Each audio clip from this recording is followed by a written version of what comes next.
Hi everyone, in this tutorial I'll show you how to view the Accounts Payable Aging Summary in QuickBooks Online.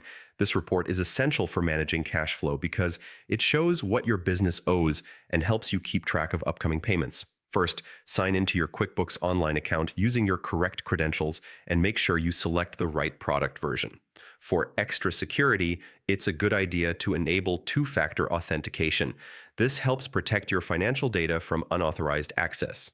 Once you're inside, go to the left-hand menu on your dashboard and click on Reports. This is where you'll find valuable financial insights for your business.